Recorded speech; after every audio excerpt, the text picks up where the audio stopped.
En el proceso social en el que discuten qué proyectos quieren o qué les gustaría, ¿tiene alguna influencia las diferentes confesiones religiosas?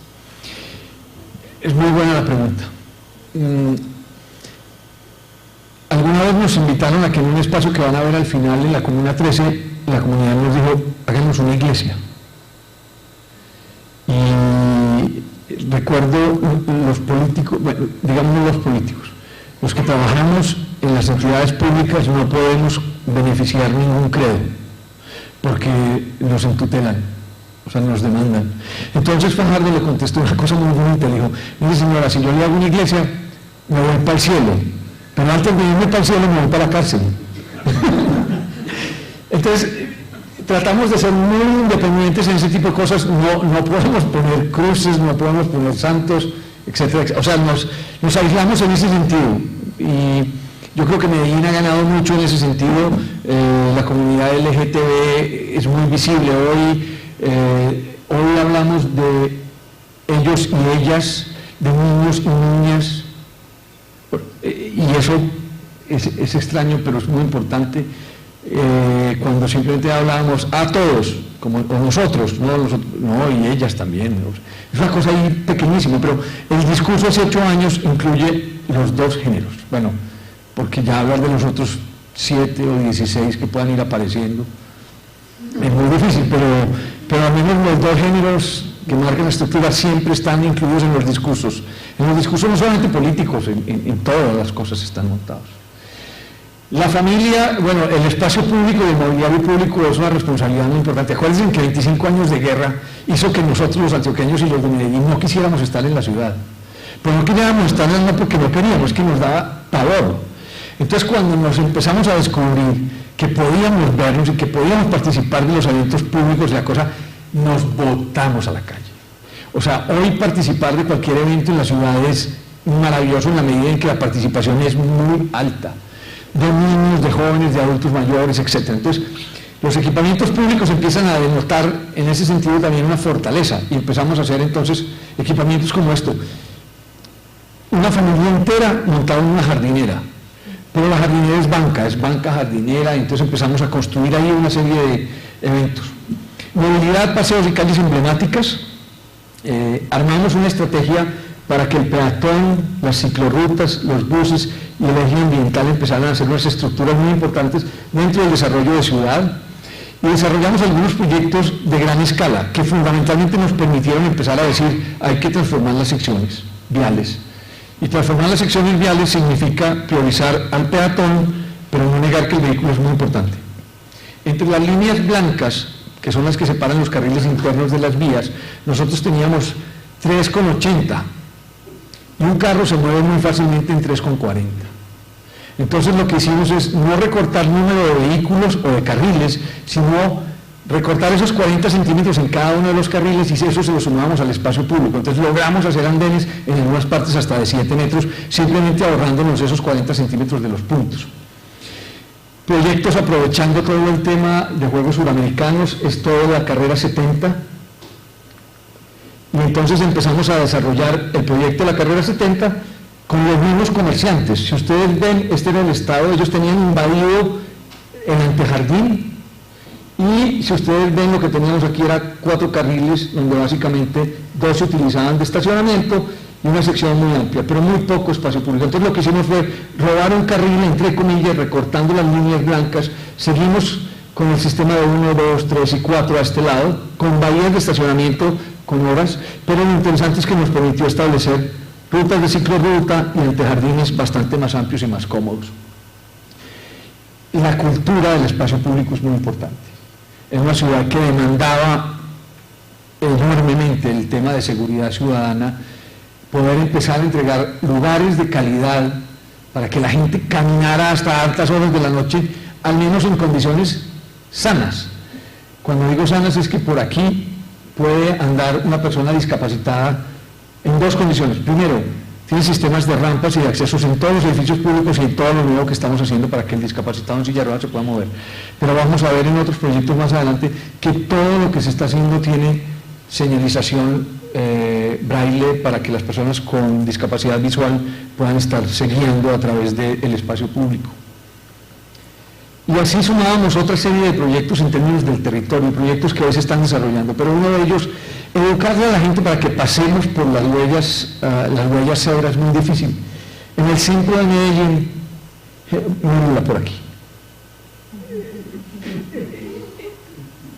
Educar a la gente es complejo y por eso la oportunidad de construir cultura a través de los proyectos urbanos es bien interesante. Este sardinel es un sardinel de paso, pero la gente, teníamos desafortunadamente la manía de pasar por cualquier parte, se potencializaron entonces los cruces de cebra y se hizo un desarrollo en el centro del separador que le decimos Medellín la eterna primavera. Unas pequeñas montañas, ustedes tienen una avenida que tiene unas pequeñas pirámides de estas. Yo creo que de allá nació el proyecto. Lo que le aportamos fue un poco de color y fundamentalmente tuvo un rechazo enorme al principio, enorme. Pues mejor dicho, la gente, los periódicos, todo el mundo decía que eso era un desastre, que cómo se nos había ocurrido. Nos educó. Y eso es un valor agregado muy importante. Pasar del miedo a la esperanza significa educarse, porque cuando uno se educa entiende que tiene posibilidades de... En ese mismo reto, proyectos muy grandes de ciudad se establecieron. Este es el eje Carabobo, eje tal vez fundacional de la ciudad en sentido sur-norte, y se dividió en 4 etapas por lo extenso del proyecto. Me voy a referir a la primera etapa, que es la zona que nosotros llamamos como el nuevo centro, es donde está el Jardín Botánico, el Parque Norte, Parque Explora y un basurero de la ciudad que se llama Moravia. Aquí está la última obra de Rogelio Salmona, y este desarrollo de muchas cosas que han ido pasando. Aquí da la vuelta al metro y sale nuevamente sobre el río Medellín, y en esta es una vista aérea. Es un territorio muy interesante porque fue industria y lo estamos recuperando a través de inversión de proyectos estratégicos de ciudad sobre ese eje central, y entonces ustedes ven ese eje que está pasando por acá, hacia el norte de la ciudad, hacia el centro de la ciudad, Jardín Botánico. Me voy a meter en estos 2 proyectos que sé que han sido ampliamente divulgados, que fueron a través de concurso público. Oye, Gustavo, sí. ¿Barrios que están señalados son barrios muy pobres? Esto es un barrio supremamente pobre, el que está en el basurero, supremamente pobre. Estos son barrios en decadencia, este sobre todo, y esto que está por aquí, porque digamos que el pasar de los años, cuando la clase alta estaba en esta zona muy cerca al centro de la ciudad, aquí eran donde vivían sus empleados de servicio, pero posteriormente se convirtió en prostíbulos y se decayó, y hoy es un sitio de mucha droga, de mucha cosa, mucho tráfico de droga. Entonces está en deterioro absoluto. Nosotros hoy estamos haciendo una propuesta para el Estado diciéndole, mire, en vez de hacer nuevos desarrollos de vivienda, ahora se les voy a mostrar dónde estamos llevando estas familias, a una parte que se llama Nuevo Occidente, donde termina el segundo metrocable muy arriba en la ciudad. Cuesta mucho hacer vivienda social, porque hay que hacer vías, servicios públicos, acueducto, alcantarillado. Entonces, una vivienda bis cuesta mucha plata porque la infraestructura es muy alta. Pero si aprovecháramos estos lugares, que ya tienen toda la infraestructura, pues hacer renovación urbana ahí no tendría tan alto costo, pero además le permitiríamos revivir esos territorios deprimidos de ciudad. Sobre todo en un lugar donde hay universidad, hay cementerio, hay parques, hay equipamientos de gran calidad, hay sistema metro y Metroplus que pasa por aquí. O sea, está dado para que esto sea el nuevo desarrollo de proyectos. Estamos haciendo uno que se llama el Barrio Sevilla, que es este punto, tiene hospitales muy importantes. Hoy, a través de la Universidad y Desarrollo de Investigación, se están haciendo operaciones muy importantes acá. Entonces estamos planteando que este Barrio Sevilla podría ser un sistema mixto: vivienda, estrato 3, comercio en segundo nivel y en segundo nivel oficinas, y en primer nivel locales comerciales. Esa idea de la ciudad mixta hay que ponerla a funcionar, sobre todo en un territorio donde ustedes están viendo que ya no tenemos mucho más espacio para decir, esta es la ciudad de la habitación, esta es la ciudad de la industria y esta es la ciudad del comercio. No, hoy tenemos necesariamente, para entender una ciudad sostenible, que cruzar todas estas cosas. Bien, esta era la calle Carabobo, que era básicamente una zona de bodegas muy incómoda, por cierto, y aquí está el Jardín Botánico. Estos 2 proyectos hechos hace 3 años atrás, en su mismo proceso terminados hace 3 años atrás. Explora es un centro de ciencia y tecnología para niños, para que a través de manipular, bueno, todos pasamos rico allá, para que a través de jugar con las cosas aprendamos, y este es el jardín botánico. Lo interesante de esto es que este primer trayecto del eje pues permitió establecer un gran equipamiento con 0 interferencias de superficie, donde el jardín botánico se abre a través de bancas, espacio público, el vehículo, la ciclorruta, el peatón y los edificios conectados en uno solo. Medellín no tiene muchas posibilidades de explorar el tema de las ciclorrutas, pues porque es que ustedes imaginan uno subiendo una montaña de esas para arriba, eso no le gusta a nadie.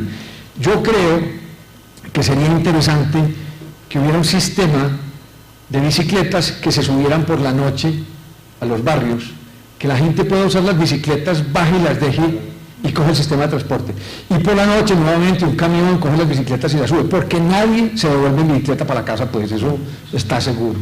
Entonces, lo que estamos haciendo es incentivando las ciclorrutas en las partes planas. Nos toca limitarnos a ese punto, pero bueno, es un poco como el sueño. Vivir en una ciudad tan quebrada tiene toda una connotación muy interesante. Bien, y empezamos a soñar con esto. Miren lo que pasa. Una ciudad que se vuelca por completo el espacio público y entonces se cierra en domingos y en feriados la calle y se prioriza para el peatón. Y entonces este espacio se convirtió hoy en sitio de conciertos, en sitio de feria de libros, etcétera, etcétera. Para que esto esté pasando en una ciudad que hace 8 años atrás era la ciudad que tenía un mayor índice de violencia, yo creo que en Latinoamérica, y que la gente hoy tenga la posibilidad de salir a disfrutar de la noche en pareja, a disfrutar de los equipamientos públicos, ya la cosa dice mucho. Pero esto también pasa. Estas cosas se están pasando, o sea, no lo estamos gozando, porque además hay inversión pública para hacer los proyectos, no derrochando, pero haciendo las cosas con toda la calidad. Acuérdense que Fajardo decía, hay que dignificar los edificios públicos con la mejor calidad. Y eso es lo que le estamos entregando a la ciudad de Medellín. Altísima calidad en el diseño, altísima calidad en la construcción, pero además con un reto de poder transmitir muchas cosas a través de esos edificios. Nos gozamos el tema de los detalles en las piezas, entonces reconocemos los territorios del jardín botánico con flores o con hojas, pero en otros territorios tenemos otros grabados y otras cosas. El ingreso al edificio del jardín botánico es una espiral que tiene una fuente de agua en el centro y que conmemora todo el tema y empieza, pequeños elementos se vuelven elementos muy simbólicos. Al interior del jardín botánico, un concurso público arrojó este proyecto que yo siento que es uno de esos proyectos maravillosos que por fortuna nos ha pasado, y es un proyecto que repite geométricamente una especie de orquídea de flor y la convierte en un evento que hace 8 años atrás estaba deprimido. Hacíamos la feria de flores con una exposición de orquídeas muy importante, pero el escenario era espantoso. Bueno, lo interesante es que el jardín botánico estaba prácticamente quebrado. Cuando se hizo este edificio, hoy es el lugar para los matrimonios más exclusivos de la ciudad de Medellín. Quiere decir entonces que los edificios públicos bien diseñados tienen alternativas distintas para funcionar económicamente. Seguimos, vamos a meternos en este punto de Carabobo. Esto es una calle como cualquiera en Latinoamérica, esto hay montones en Medellín, y fue muy complejo porque los comerciantes decían que los carros compraban, que por donde habían carros era muy buen negocio, y que entonces, pues que cómo así, que ni de riesgos. Y se opusieron durante un año, hasta que un día le dijimos, mire, permítanos demostrarle que solamente cambiando la condición del peatón mejoramos la situación. Esto era lo que había, pues el peatón, el vehículo, el comercio informal, esto era una locura. Y lo que hicimos fue esto, sacamos los carros y le dimos la opción al peatón de disfrutar de tope a tope, sin ningún escalón en el punto, simplemente permitimos unos volardos para que pueda haber mantenimiento de basuras, etc. Una cosa elemental. Ustedes me dirán, descubren el agua fría. Lo que pasa es que en una ciudad de estas, donde hace muy poco salimos a la calle, pues todas estas cosas se vuelven obviamente unos proyectos sui generis de alguna manera, y se vuelven muy importantes porque han demostrado bajar los índices de violencia. Y lo interesante de este cuento es que empezamos a normalizar inclusive la publicidad, las carpas, etcétera, los amoblamientos, etcétera. Y hicimos ese recorrido, son prácticamente unas 7 cuadras solamente peatonales, donde el Museo Botero y la Plaza Botero se estructura como el inicio y el final son estos edificios patrimoniales recuperados, y esto es lo que pasa con un lugar de una ciudad que se mataba a tiros hace muy poco. Hoy nos volcamos al espacio público porque entendemos que el problema de la ciudad está en dignificar la calidad de los espacios. Cuando las cosas son buenas, todos nos vemos bonitos. Si usted se monta en un bus destartalado, sucio, todos los que van al lado suyo son feos. Pero si el bus es bonito, todos somos bonitos. Y así en todo, si esa calle de ahorita era sucia, todos los que pasábamos por ahí estábamos sucios y contaminados, etc. Simplemente por darle dignidad a la calidad del espacio se transforma esto. Bueno, llegamos a una vía que aparentemente era un gran conflicto vial, es tal vez la vía más ancha que tiene Medellín, así que no tenemos cosas muy complicadas por resolver, pero siempre los arquitectos decíamos, ¿cómo vamos a resolver este tema? Ah, no, pues hagamos un puente peatonal. Y entonces, claro, todo el mundo en su derroche. Por fortuna pusimos simplemente unos semáforos de tiempo, unas buenas señalizaciones de cebra, y respondimos a unos sardineles y logramos manejar casi 70, 80 personas en 35 segundos. O sea, la cultura ciudadana, la educación hacia el espacio público depende de los proyectos que los arquitectos y los urbanistas hagamos en el territorio. Es la oportunidad de educar al ciudadano. Y este espacio, que fue mucho tiempo históricamente la plaza de mercado de Medellín, se convirtió en un proyecto público de concurso que se llama la Plaza de la Luz. Y era esto, ahí estaba, fue plaza de mercado alguna vez en un edificio que se quemó muchas veces, estaba la estación del ferrocarril aquí, y miren lo que les decía del número de tráfico, esto es sin la intervención de lo que les estaba contando ahora. Aquí había un edificio patrimonial, los dos recuperados que les mostré ahora, y allá está la línea de Carabobo que va hacia el centro, el metro. Bueno, este edificio patrimonial, el alcalde antes de Fajardo, de quien quizás no quisiera acordarme, un 31 de diciembre firmó el acta de demolición del edificio patrimonial. Y entonces construyeron este edificio, no me niego al edificio, es un buen edificio, Felipe Uribe, arquitecto, monta esta biblioteca en este lugar, y este es el equipamiento de la Plaza de la Luz, que en la noche estas astas se vuelven unas banderas de luz, unos as de luz.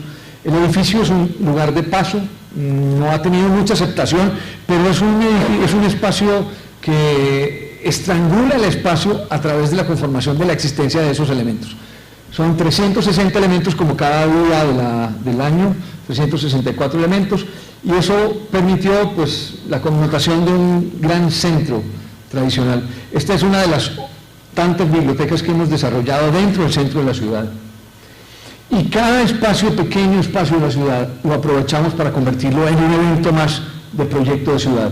Entre el equipamiento del Centro de Convenciones Internacionales, lo que se conoce como la Caja de Madera, el Teatro Metropolitano y el Palacio de Exposiciones, este pequeño espacio lo diseñamos para convertirlo en una gran plaza de encuentro con el agua y con el descanso para todas las personas que llegan a los eventos de Feria Internacional.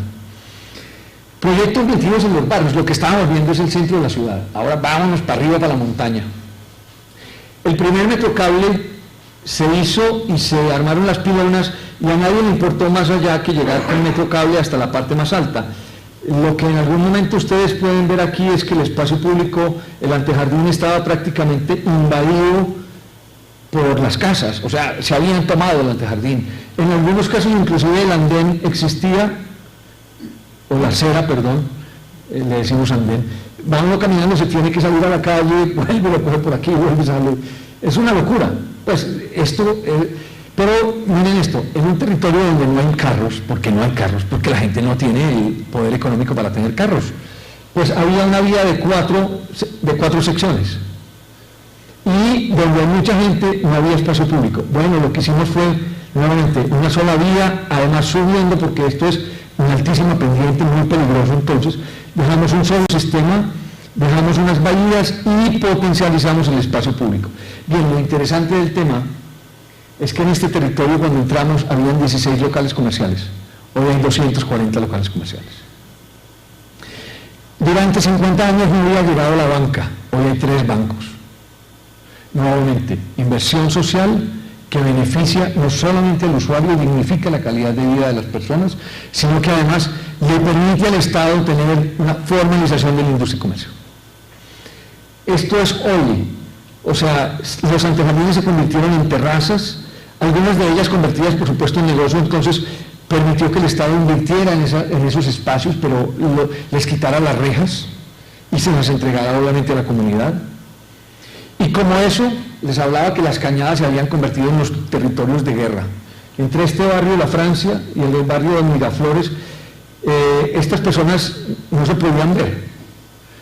Y era porque, claro, la guerrilla expulsaba a las personas que vivían en los bordes de quebrada para entregárselos a los nuevos desplazados que llegaban. Entonces les entregaban el fusil y una casa. Y les decía, usted va y defiende la frontera. Entonces esta gente llegaba y se mataba por tener una casa. Lo que fue muy complejo fue empezar a desarticular esto. El odio entre las familias, porque si mi tía vivía allá, yo no podía ir donde mi tía, pues tenía que bajar al centro de la ciudad, coger otro bus y subir donde mi tía. Pero yo no podía decir que era el barrio Miraflores, pues porque me mataban. Pues es una cosa de violencia absoluta. Entonces empezamos a hacer proyectos como estos, pequeños puentes. Puentes que empiezan a conectar en las partes más altas de la ciudad del territorio, a tejer el territorio. Porque si yo soy policía y voy en una moto y me toca subir contra el tipo que está arriba con un fusil, pues la tengo perdida. Pero si yo además le permito a la comunidad moverse, pero además la policía también puede moverse, etcétera, etcétera, pues empezamos a conectar la ciudad en las partes más altas, en las cotas más altas. Eso empieza a hablar de seguridad, pero también a establecer algo que es fundamental, y es que los niños de Medellín estaban naciendo y educándose en el concepto de la violencia per se. Mi papá no se puede ver con el vecino y se dan bala, entonces yo me doy bala con mi amiguito. Y así se levantaron, desafortunadamente, durante casi 30 años. Bueno, hoy les hicimos estas cosas y les pusimos juegos en las orillas para que los niños jueguen con sus amiguitos del otro barrio. Porque la única manera de devolverle a la violencia la neutralidad es estableciendo sitios de cultura, cultura a través de la recreación. Y entonces, como decía, armamos muchos otros puentes, el puente del amor. El puente del amor, los nombres tienen todo un significado en la lectura del contexto. Entonces es el lugar donde las parejas se abrazan. Es una cosa que empieza a ocurrir. O esto, este era el paredón de Pablo Escobar y sus sicarios. Un colegio, y aquí a las 6 de la tarde mataban a la gente. Los enfilaban y los fusilaban porque sí. Y bueno, esto fue lo que hicimos, elemental. Esto no es un problema de premio de arquitectura, esto es un problema de dignificar la calidad del peatón. Y entonces esto cualifica enormemente al ciudadano, pero lo más importante, lo hace visible. Cuando una persona es visible, se le quitan todos los rencores de allá están los ricos, aquí están los pobres, allá yo no tengo, y tal. Esto empieza entonces a que los turistas llegan por el metro cable, se vienen por esta vía, llegan a este parque, a este mirador y posteriormente a una de las bibliotecas construidas en concurso público también. Lo interesante de esto es que el lugar donde los sicarios de Pablo Escobar se educaron hoy es el territorio por excelencia del turismo de la ciudad de Medellín. Eso cambia la percepción de ciudad por completo, porque lo que está claro es que a uno no lo llevan de turista a los sitios peligrosos del país, o de las ciudades. Eso no se lo muestran a uno, eso es lo de atrás. Medellín ha comprendido que con este tipo de intervenciones, no es que se esté ganando el premio de turismo, eso no tiene nada que ver, pero la gente, hoy los niños que están por aquí, cuando tú te bajas del metrocable, te acercan y te dicen, ¿usted quiere que yo le cuente la historia de mi barrio? Y se la cuentan en inglés también si quiere. Son una maravilla, porque ese chico hoy tiene la oportunidad que muchos chicos en el pasado no tuvieron, y es pensar que él, de la historia de su barrio, puede aprender a vivir. Pero no vivir porque recibe unas monedas de esa guía turística, no, eso no. Es porque ese chico ya descubrió que él no es menos que ninguna de las personas que llega a ese territorio. Se construye dignidad en la medida en que se les entregan oportunidades a las personas. Y ahí es donde nosotros tenemos que participar. Porque si los políticos toman las decisiones más importantes, nosotros tenemos la responsabilidad de decirle a los políticos, es por aquí. porque si bien él quiere hacer bibliotecas, no es donde los fotógrafos las tomen, es donde la gente las necesite para crecer culturalmente. Nos metimos en el tema de la cultura y en este proceso nos entregaron la responsabilidad de hacer 5 nuevos parques bibliotecas de los 5 que ya habían construido. Desarrollamos concurso público y esto es lo que está en obra. Me disculpan, no traje las fotografías de obra, pero son edificios enigmáticos, muy importantes, muy representativos en los mismos territorios humildes de los cuales estamos hablando, en territorios de conflicto, claro. Oye, Gustavo, ha de pasar lo mismo que aquí en México. Cuando vas a las bibliotecas, sobre todo en el centro de la ciudad, aquí desgraciadamente no hay proyectos de este tipo, pero están llenas. Entonces mi papá era un investigador de historia, entonces lo acompañaba yo de niño, me sorprendía que estaban llenas.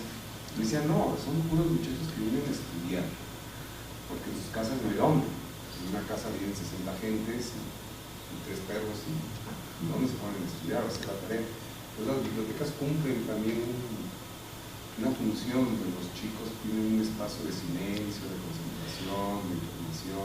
¿Pasa algo así? Sí, con una diferencia por fortuna, y es que nuestras bibliotecas se llaman parques bibliotecas, pero lo más interesante es que más que bibliotecas, porque pues cargan libros, pero no son la biblioteca donde yo voy a ir a buscar el libro especializado, no sé qué, no, tienen libros para hacer tareas, ojo, es distinto, y esos libros para hacer tareas se pueden dañar, que no se pueden dañar los otros libros de otras bibliotecas, pero con una gran ventaja, además de espacios de biblioteca, ya les voy a mostrar qué ocurre con esos espacios de biblioteca. Empiezan a ocurrir muchas cosas, se vuelven centros de territorio, pero se vuelven se vuelven centros culturales. Superan el estado de la librería, digamos de la librería o de la biblioteca que carga libros y se vuelven unos lugares para empezar a hacer otras actividades. 5 bibliotecas ya están terminadas, un eje de quebrada en un territorio del que estamos hablando, o sea, no estamos hablando metido en el punto donde pasan los turistas porque sí. Y el parque es cruce la biblioteca, y esto es lo que empieza a pasar en esos espacios. Muchas veces, vivir en una ciudad como esta, tener un paisaje como esto, era ver las bombas como explotaban en el paisaje. El eco que producen las bombas en un espacio como esto es una locura. Nosotros llegábamos a contar hasta 5 bombas en un día, y desafortunadamente las veíamos explotar como pequeños hongos. Esto nos permitió llegar a un concepto que es educar viendo la ciudad. Entonces, todos los edificios que disfrutan de este paisaje son muy transparentes a la geografía. Entonces, le decimos al niño inconscientemente o al adulto, mire, eso que pasa ahí es la ciudad que usted tiene que querer. Pórtese bien, porque la ciudad lo está viendo. Y pórtese bien no en el sentido de, mire, lo vamos a castigar, no. Qué tan bueno que la ciudad puede cambiar con la actitud de las personas. Los niños van a hacer tareas, por supuesto, pero los niños hacen otras cosas más. Nosotros decimos que un chico que toque un violín jamás tocará un fusil. Miren el escenario que hay detrás, ¿no? Miren lo que es, de alguna manera, ese panorama maravilloso de nuestra ciudad. En la medida en que esos chicos tienen hoy la oportunidad de encontrarse con la música, con la cultura, con el placer de hacer otras muchas cosas más. Y esta es una pieza de Giancarlo Massanti muy importante, que se ha vuelto muy reconocida, Premio Iberoamericano de Arquitectura, pero bueno, más allá es esto, más allá de eso es esto. Es como la ciudad, como los chicos, como la gente empieza a encontrar que estos equipamientos se vuelven equipamientos de gran importancia en la medida en que la iglesia, que era lo único que resguardaba a la gente en la violencia, porque ni siquiera en las iglesias al final terminaron teniendo posibilidad de salvarse porque también les pusieron bombas de dinamita y estas cosas, o los mataban y los acribillaban en los altares. Hoy estos espacios se convirtieron en espacios de paz, espacios de encuentro, y espacios que son esto en la noche para un paisaje como el nuestro, y se vuelven grandes catedrales de cultura. O sea, cuando habíamos perdido la posibilidad de identificarnos durante 25 años de cuál era el camino, hoy los niños reconocen a sus barrios y reconocen la ciudad por este tipo de equipamientos que pasan. O sea, es hacerle simplemente así, es darle la vuelta a la opción, es simplemente hacer de esos equipamientos un evento positivo en la cultura. Este es otro de las bibliotecas de Giancarlo Massanti, que es un gran parque también donde los chicos van, disfrutan de su proceso, pero esto es lo que ocurre por dentro. Un chico que viene de un barrio donde no tiene la posibilidad de estudiar, pero que mire lo que está pasando, él no está mirando la ventana, no, él ya es capaz de coger un libro y concentrarse en el libro. O sea, eso cambia el panorama por completo del futuro de ese chico. En ese proceso, la Embajada del Japón nos ofreció que querían donarnos el diseño de un proyecto. Hiroshi Naito, muy prestante arquitecto japonés, trabajó con la EDU y desarrolló este proyecto, un proyecto que a mí realmente me gusta mucho, porque si ustedes ven los otros proyectos, son proyectos muy contemporáneos, pero este proyecto tiene la dosis de patio. Y este señor entonces establece 3 grandes patios: el patio del pueblo, el patio del agua y el patio de la naturaleza. Es una fuente de 25 metros por 25 metros en el centro del edificio, y en torno a él se desarrolla el equipamiento, edificios a 2 aguas, y en la parte del patio de la naturaleza, que es aquí está la casa de la música, por aquí se ingresa el patio del agua, en la noche pasa esto. Nuestros niños dan conciertos de música colombiana a la comunidad que va.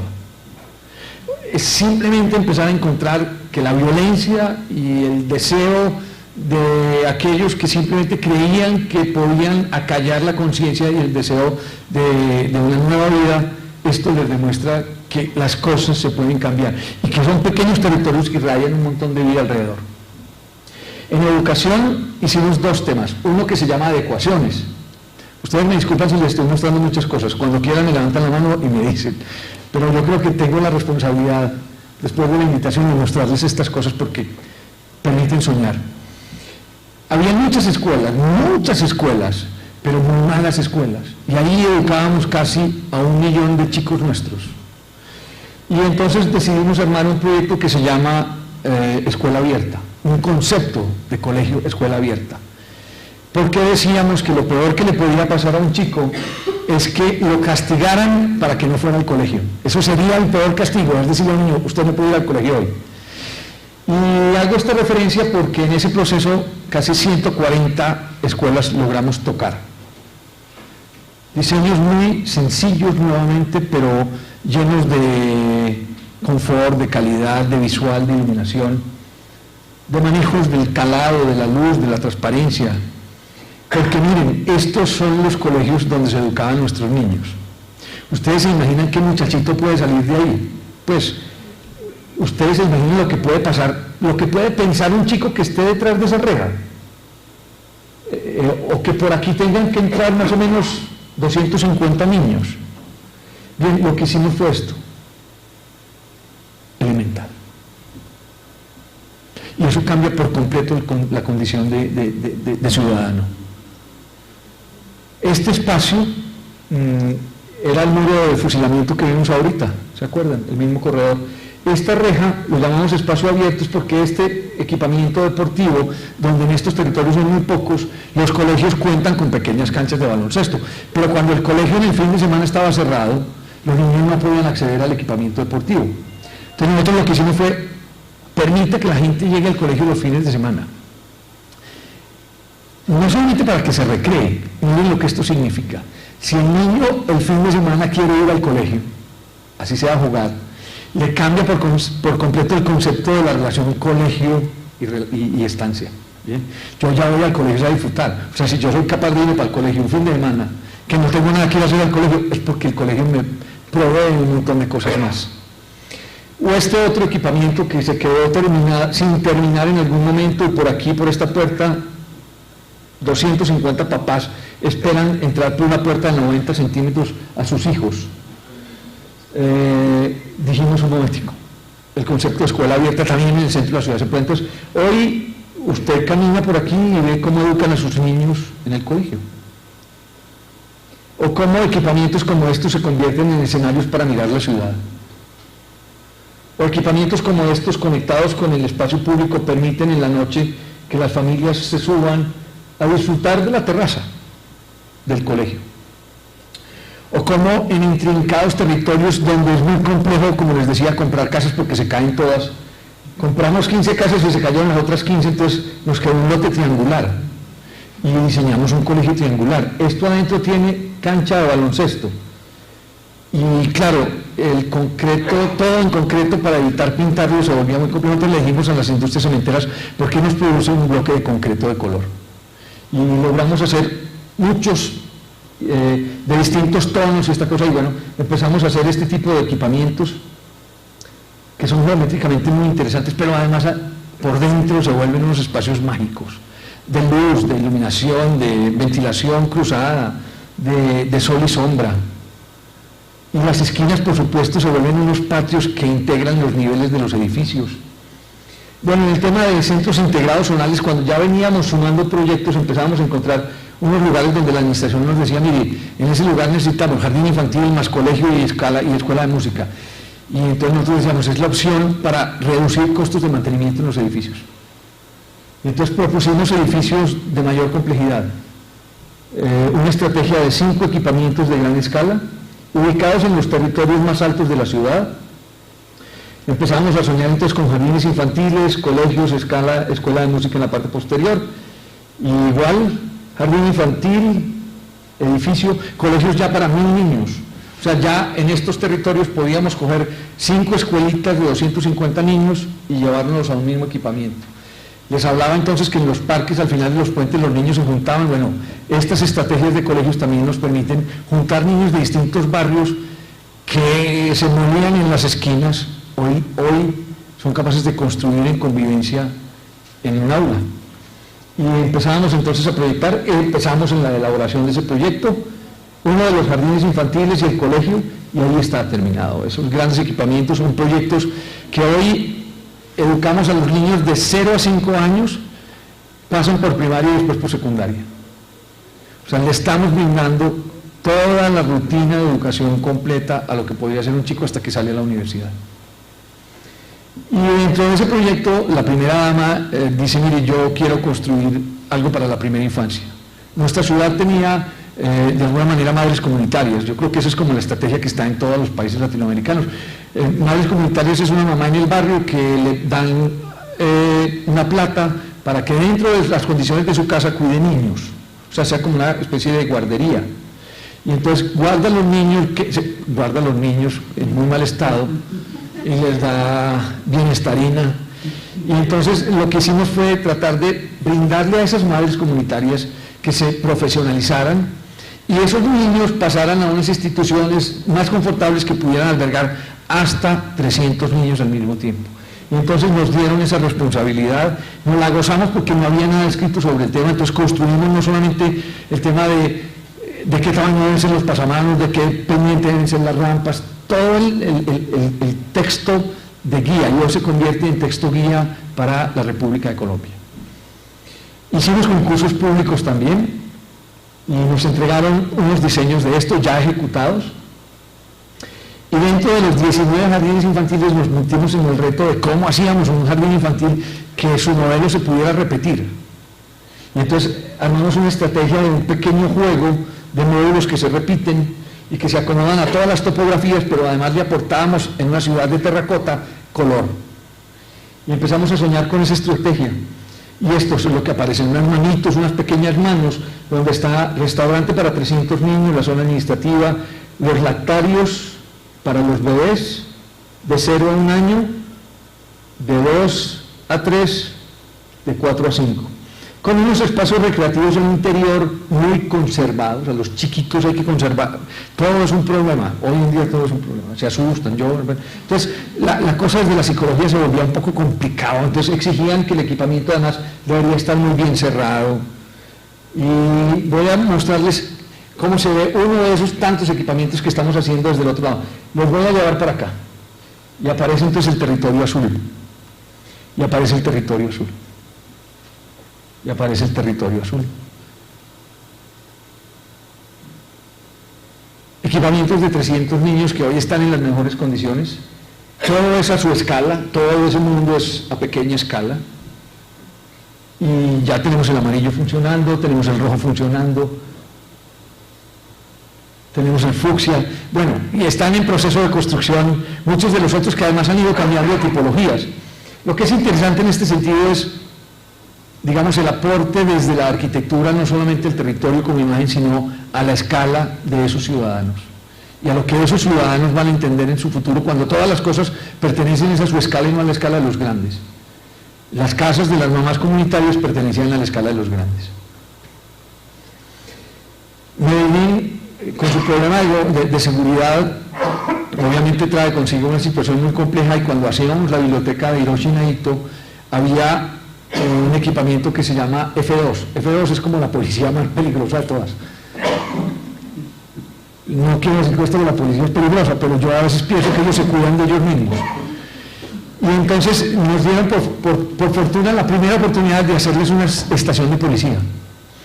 Ellos siempre, no sé para ustedes si los equipamientos de policía son aquí también canecas de concreto donde ellos se resguardan y unos búnkeres alrededor. Bueno, eso pasa en mi país. Y entonces la policía como que se cuidaba de ellos, y entonces cuando ellos se blindan y no dejan pasar por allá, y nosotros les dimos, mire, esa es la psicología peor que un ciudadano pueda entender de ustedes, porque no más bien cambiamos el tema. Primero, no hagamos un edificio blindado. Segundo, que sea un edificio transparente. Ellos decían, es que la política de seguridad no nos lo permite. Entonces, ya, bueno, vamos a tratar. Y les entregamos esta caja. Y en la noche esa caja se volvió transparente. Lo interesante es cuando la gente de la comunidad en el entorno descubrió que este equipamiento se convertía en un equipamiento de luz, amigable. Y la policía empezó a ser muy bien evaluada por esa comunidad.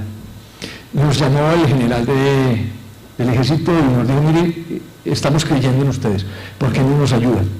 Y le dijimos, bueno, permítanos establecerle una política de seguridad, y entonces nos reunimos con la policía, y le montamos toda una estrategia de las partes más altas, y en algunas zonas aisladas como esto, que es un fuerte de carabineros. Pero mire a lo que me refería, cómo se organizaban en esos eventos, en esos proyectos. Entonces, una de las estrategias es, permítanos que la gente se sienta más segura. Uno de los temas, cómo se evalúa la seguridad, es a través de la percepción. La seguridad se evalúa a través de la percepción, no de cuántos robos o cuántos homicidios pasen. Y entonces, dijimos, ¿por qué no nos permite que en los puntos más altos de la ciudad armemos una pieza emblemática?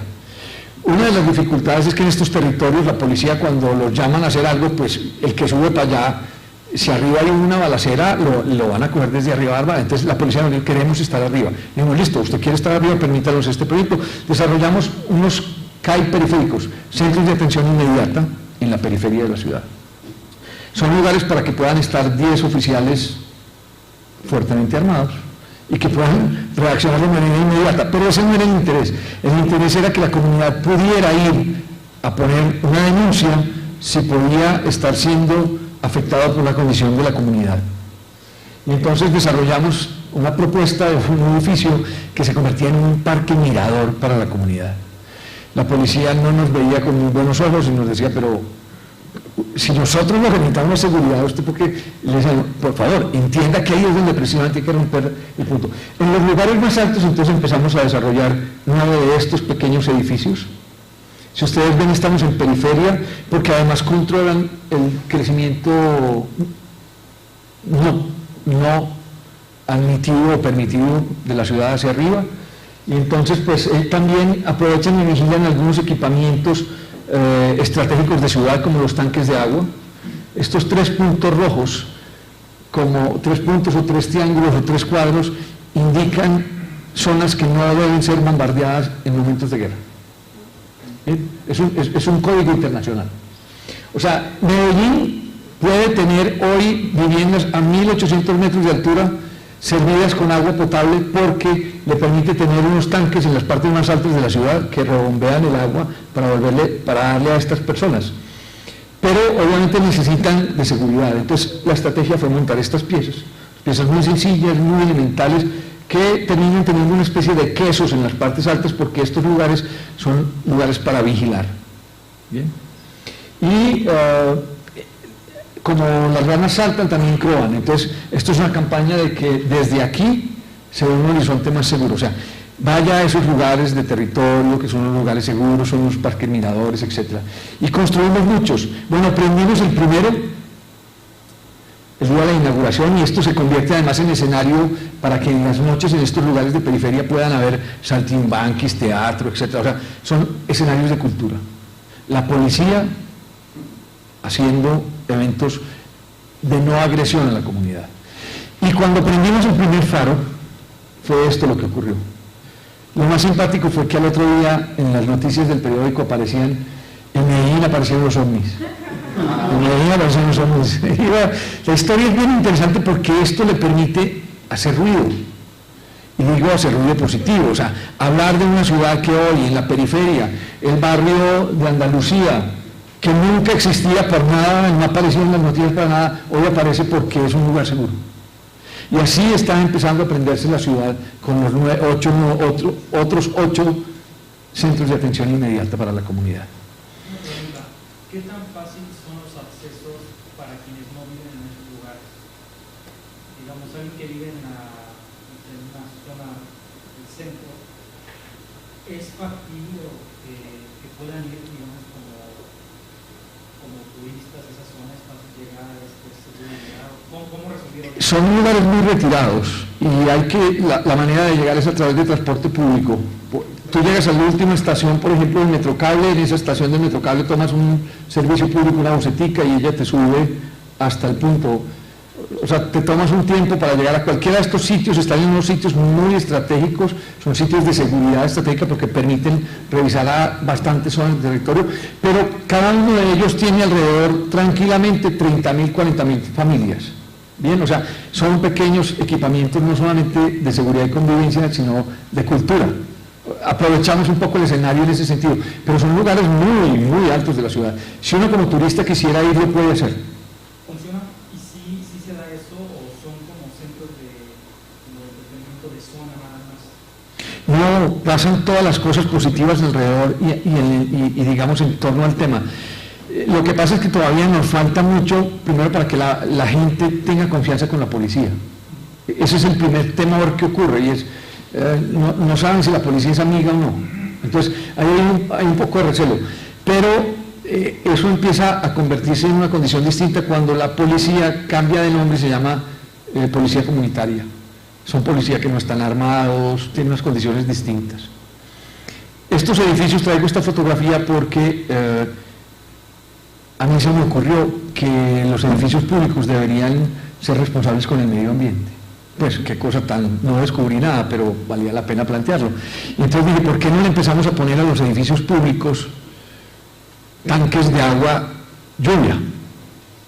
En Medellín llueve casi 16 días del mes, muy copiosamente, y nosotros lavábamos carros con agua potable, o lavábamos los pisos o regábamos las matas con agua potable. Entonces no tiene mucho sentido que el edificio público se esté haciendo eso, o sea, lavando patrullas con agua potable.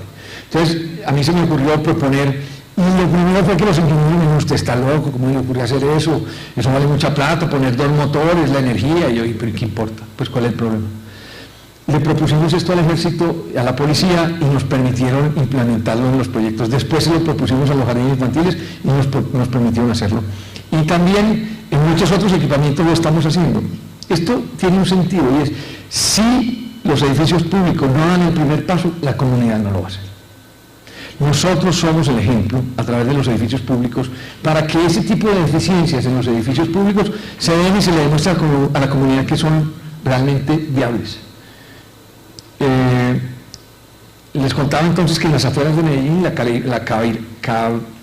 los carabineros, que son la policía montada, en un eje ambiental, en un parque muy grande que se llama el Parque Arví, nos propusieron que hiciéramos el primer fuerte de carabineros. En una reserva ambiental, además reserva indígena, muy complejo, entonces dijimos listo, pero permítanos hacer un proyecto que seguramente va a salir con unos extra costos, pero que en este territorio no hay un buen abastecimiento de agua, no hay alcantarillado, y es un gran sembrado de pino pátula para producir madera de siembra, para muchas cosas, pero dijimos, bueno, perfecto, ¿cuál es el reto? Un lugar para 100 carabineros, un lugar para 100 caballos, para 20 perros y todas las condiciones, y les dimos listo.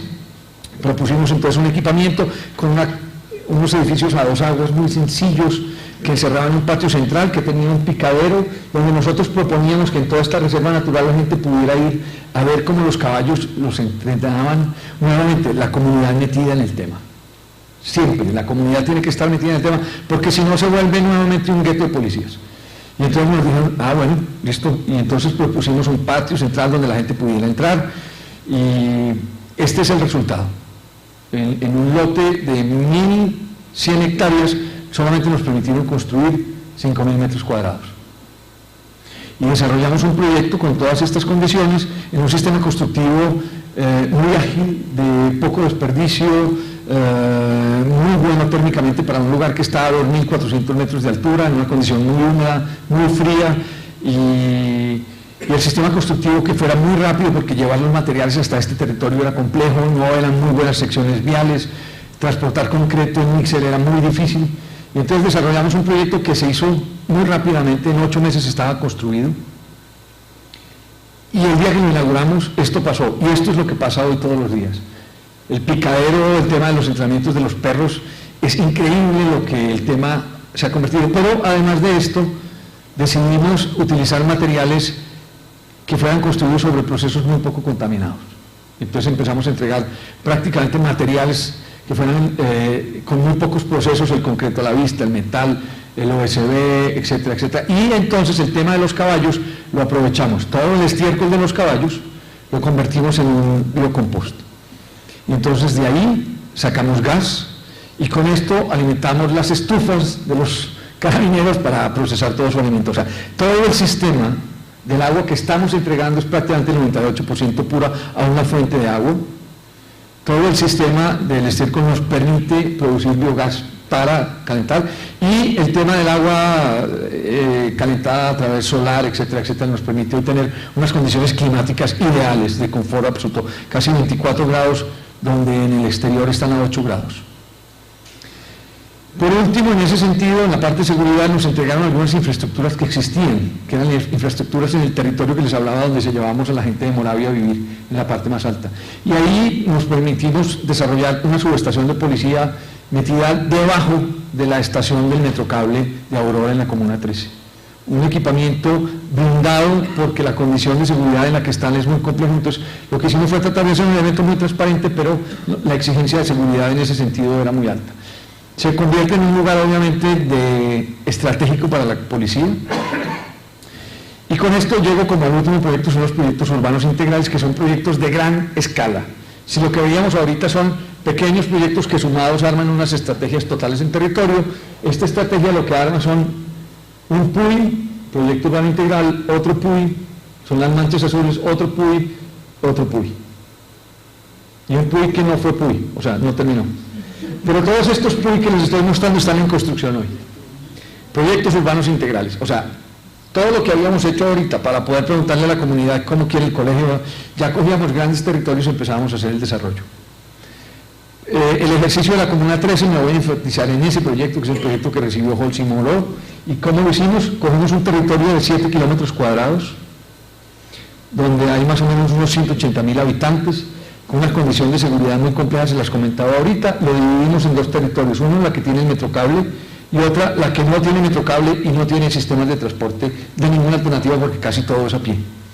Y entonces hicimos lo que las escuelas de arquitectura y urbanismo nos enseñan: llenos y vacíos, bueno, toda esta parte que además es muy atractiva porque te permite ir llegando a dilucidar los grandes problemas que están metidos en el proceso. Por ejemplo, ¿cuáles eran los procesos informales? ¿Cuáles eran los procesos formales, planificados, no planificados, con formas orgánicas? Sino, esta parte que está aquí tiene 80.000 personas habitando en un territorio que no tiene vías. O sea, el problema de seguridad ahí era muy complejo. Lo hicimos como a través de precisamente consultarle a la comunidad, invitarlos, dialogar con ellos y construir el proceso.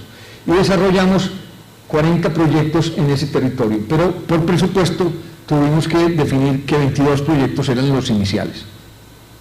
Una biblioteca, parque biblioteca, que sirve como un gran escenario en la noche, como un lugar de luz. Acuérdense que poder hacer una cosa de estas en la mitad al lado de una cárcel. Esto es una cárcel, la cárcel de mujeres, pero esto es un territorio completamente invadido, donde llegaba la última estación del metro y donde comienza la estación del Metrocable. Bueno, esto se convierte en parque biblioteca en la noche, pero esto es el parque biblioteca en el día, donde todos los chicos sin papás y sin mamás se mueven muy libremente y muy tranquilos.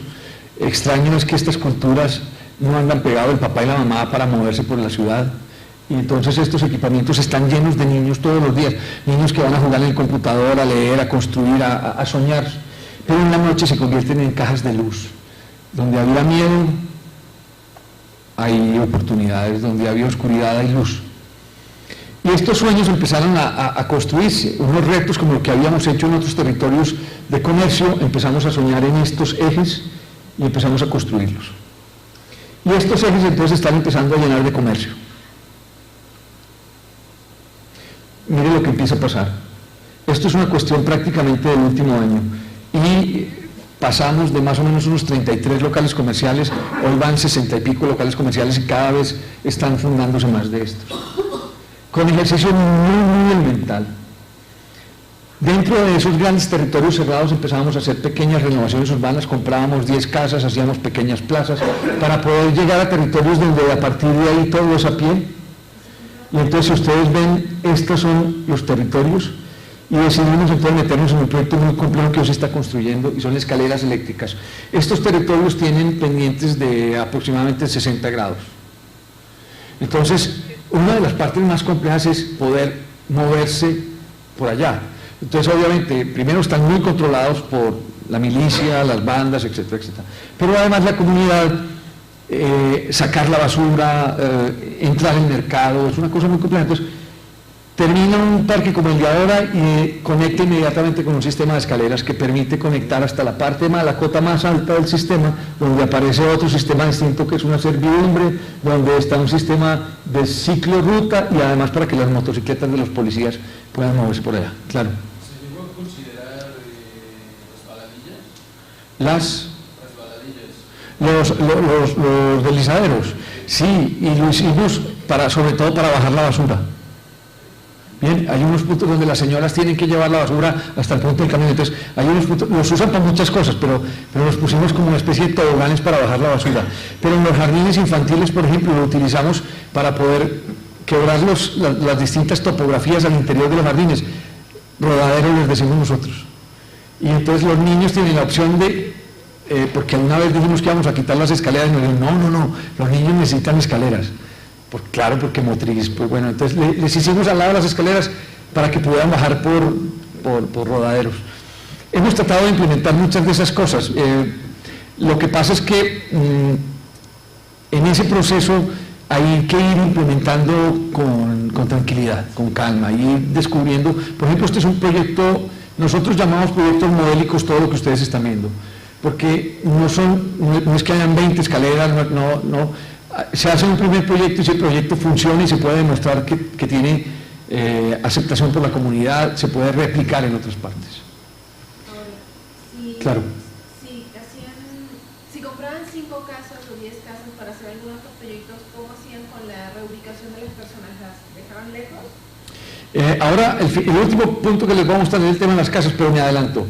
Lo más importante es que ninguno de estos proyectos genere desplazamiento, porque es lo que la comunidad más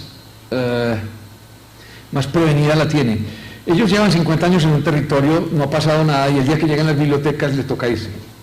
Entonces eso no está muy bien visto por ellos.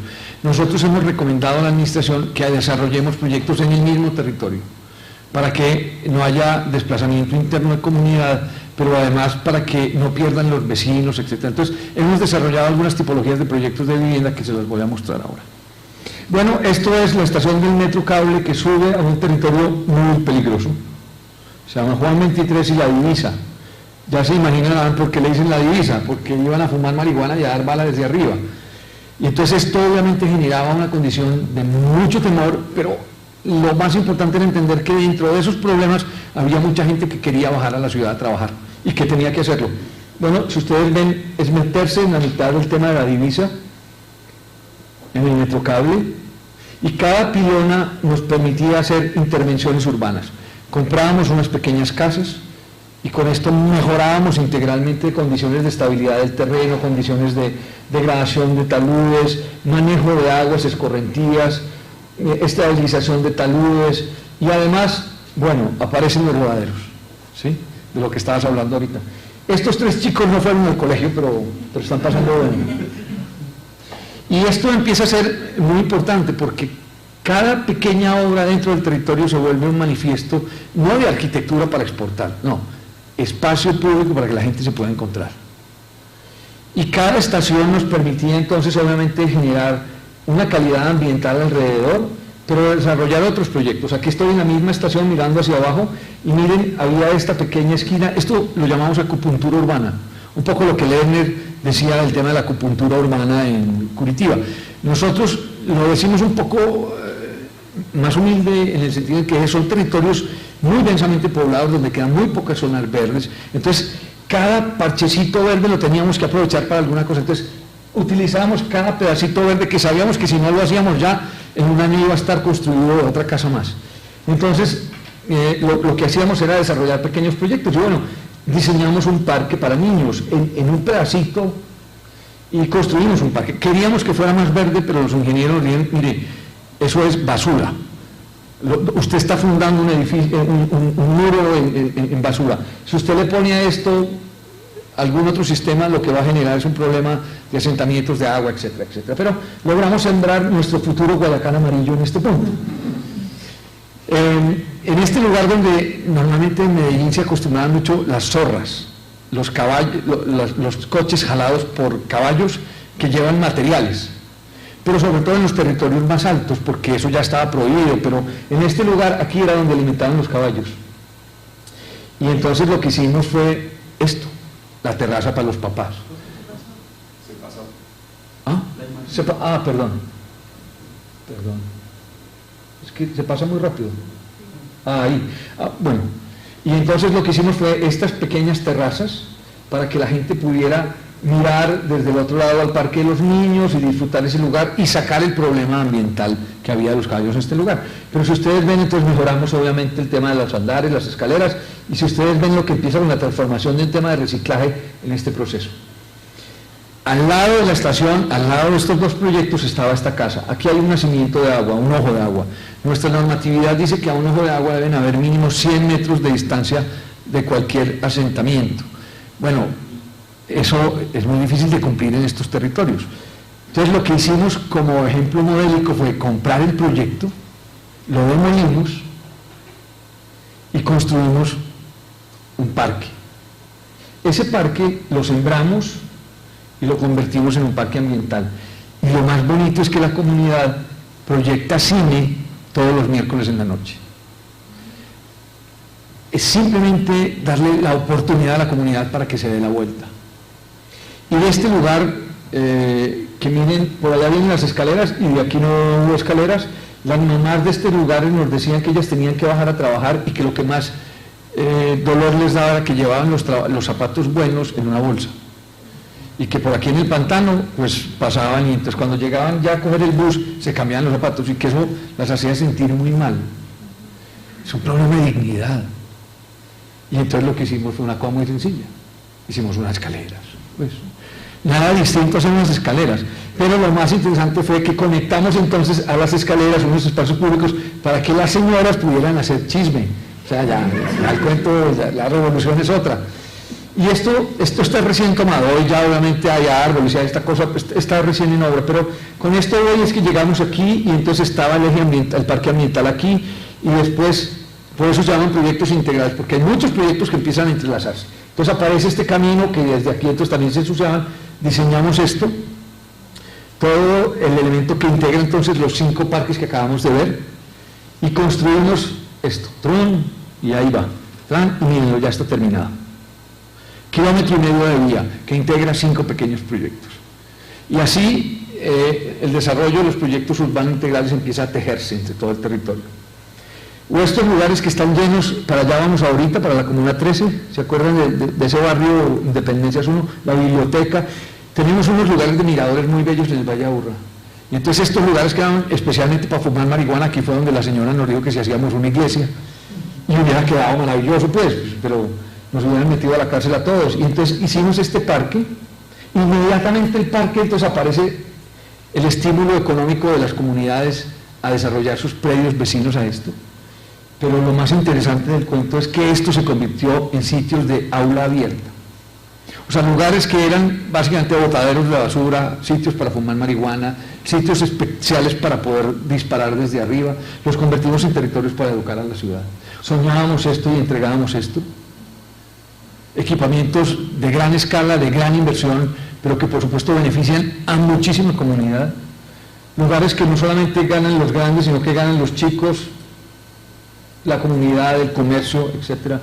O territorios en la centralidad de esa comunidad que veíamos ahorita, llena de un equipamiento para adultos mayores, un primer jardín infantil, un colegio, un equipamiento en cancha sintética y una casa de justicia y gobierno. 300 niños se benefician de cada uno de estos proyectos. Colegios que estaban completamente encerrados, oscurecidos, y empezábamos a entregar unas nuevas arquitecturas, iluminados, ventilados. Y todo esto, para terminar, lleva al tema de ¿qué pasa cuando uno hace todas estas cosas? Bueno, hay mucha gente que hay que mover. Entonces armamos una campaña que se llama Viviendas con Corazón. Y estas cañadas donde habitaban estas familias vivían, de esta manera. Una de las tantas cañadas terminaban siendo descoles de aguas negras, por donde iban nuestros estudiantes al colegio. Miren la calidad de habitación de lo que hay aquí. Miren la calidad de habitación de lo que hay entre este lugar y este lugar. Las partes de atrás en todas nuestras cañadas son desafortunadamente esto. Y entonces armamos una estrategia de identificar predio por predio cuáles podían moverse, cuáles estaban en alto riesgo, etcétera, etcétera, y empezamos a armar proyectos. Entonces sacamos algunas de las casas, construimos en altura. Nuestra normatividad no permite hacer vivienda mayor de 5 pisos, de 6 pisos sin ascensor. Entonces, muy sencillo, nosotros entramos a la mitad por un puente y bajamos 5 y subimos 5. Y bueno, es una manera de acomodarse a la norma, pero es una manera también de hacer más económico equipamientos de este tipo. Obviamente nos aprovechamos de la estructura topográfica. Pero lo que empieza a ocurrir es que, además de los edificios en altura, viene un mejoramiento integral de barrio, MID. A estas familias que no había que retirarlas del territorio, les armamos estructura en sus casas, luego viene un proceso de revoque, de cubierta o de pañete, y posteriormente viene la pintura. Pero más importante que todo eso es el saneamiento de quebradas y la generación de nuevos espacios verdes en torno a este territorio. Lo interesante es que donde pasa una biblioteca hay que mover familias, entonces pasan este mismo tipo de ejercicios. Bien, desafortunadamente en algunos otros casos nos estamos llevando a puntos muy altos. ¿Qué son este tipo de asentamientos? Asentamientos que salen del territorio, que están en partes muy altas y que hay que generar grandes equipamientos urbanos. Esta es una política de vivienda que habría que revisarse en su momento, pero la otra es esta, es esos pequeños edificios donde uno puede entrar por un puente, sube y baja unos, y los chicos empiezan a generar la cultura en comunidad.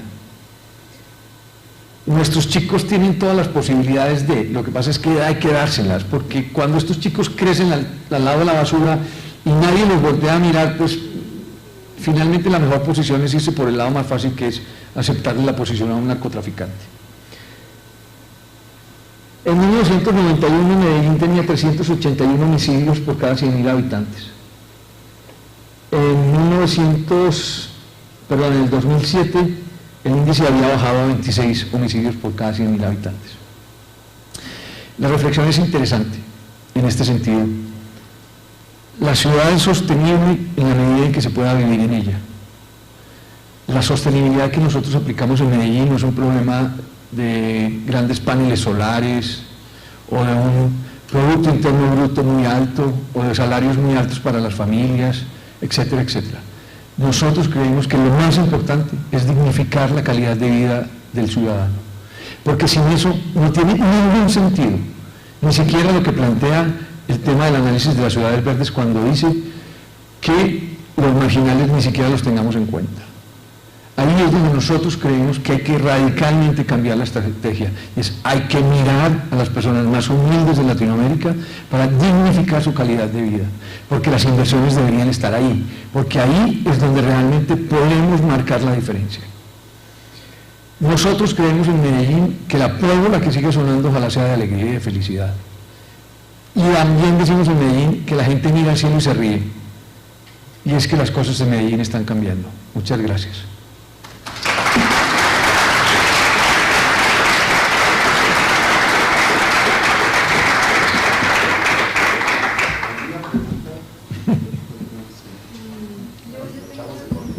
Por ejemplo, en estas viviendas nuevas, ¿qué metraje tiene cada apartamento o cada unidad de vivienda? Los proyectos son BIS, vivienda de interés social, o sea, es el rango más bajo, son viviendas de 42 metros cuadrados, hemos llegado a desarrollar proyectos de 45 metros cuadrados, son proyectos que tienen un costo alrededor de 17 millones de pesos, donde la gran mayoría de la plata llega por parte del municipio, por parte del departamento y por parte del Estado Nacional.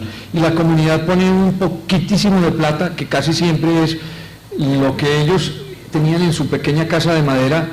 Ese lote no era de ellos, entonces el Estado no le puede comprar el lote, pero le pagan las mejoras del lote. Entonces le ponen una plata que es, digamos, como representativa del tema, y esa plata es la que ellos aportan, así que 17 millones de pesos prácticamente puestos por el Estado y por 42 metros cuadrados de vivienda.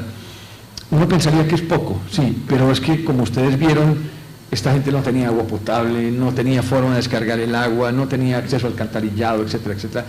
Y lo que nos dicen las familias, porque además esto es un proceso que no simplemente se le entrega a la casa y listo, no.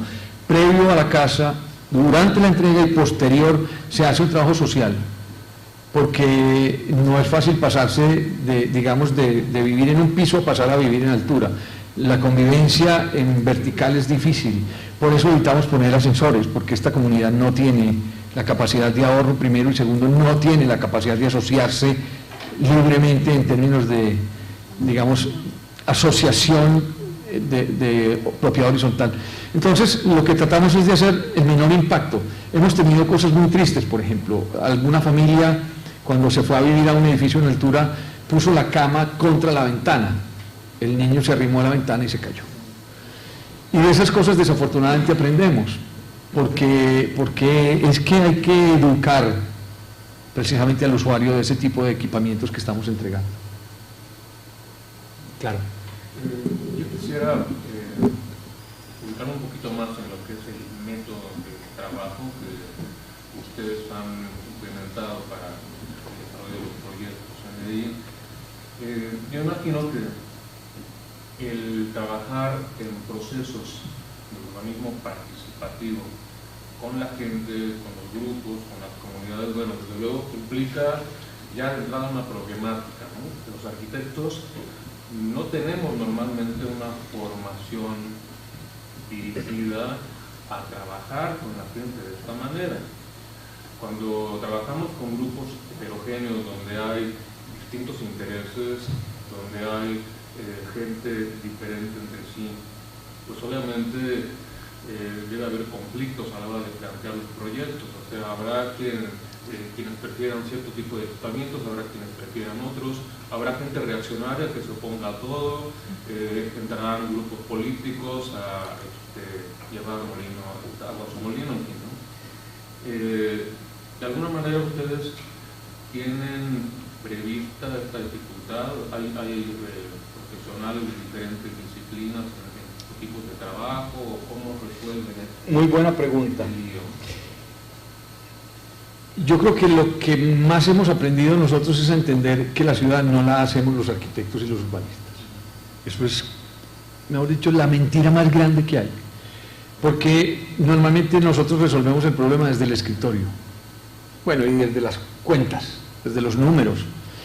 Pero la experiencia que nos llevó a nosotros a entender que ahí había que cambiar era que cuando llegábamos a los territorios, muchos de los que éramos arquitectos o no nos habíamos enfrentado a comunidades en estas proporciones, o no conocíamos muy de cerca el conflicto social urbano, o sea, la guerra, y en muchos casos muchos de los arquitectos jóvenes que tenían mi despacho decían: "Ey, yo no voy a ir a que me maten en la calle", porque claro, salíamos y habían balaceras.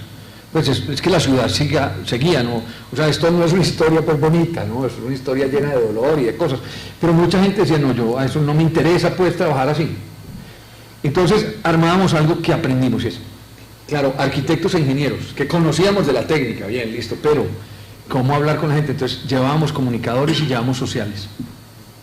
Y siempre, siempre en los recorridos urbanos llevábamos líderes de la comunidad, que eran los que nos llevaban por donde estaban las situaciones complejas de conocer, pero además nos abrían el camino y nos presentaban a los vecinos.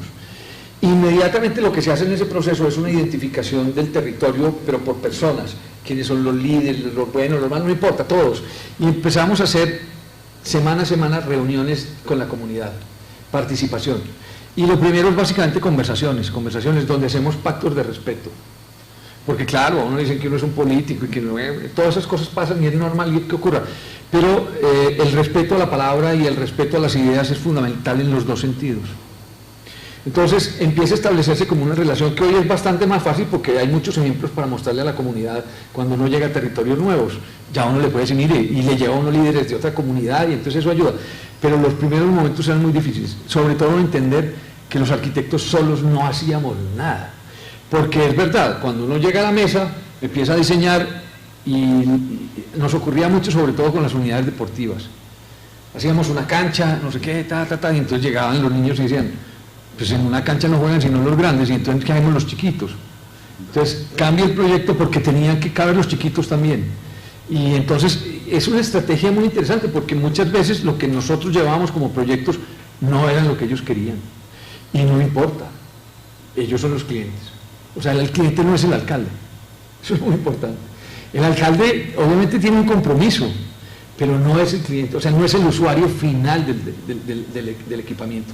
Por eso cuando ustedes ven las bibliotecas, parece que todas las bibliotecas, uno diría, y estos días me pasó con alguien en esta historia, no, pues que las bibliotecas, no sé qué, claro, parece que las bibliotecas cambiaran de forma, pero las bibliotecas no solamente cambian de forma, cambian de servicios, porque la comunidad que vive en un espacio determinado, en un territorio, le interesa, por ejemplo, la costura, pero en otro le interesa la informática. Entonces los programas de las bibliotecas son distintos.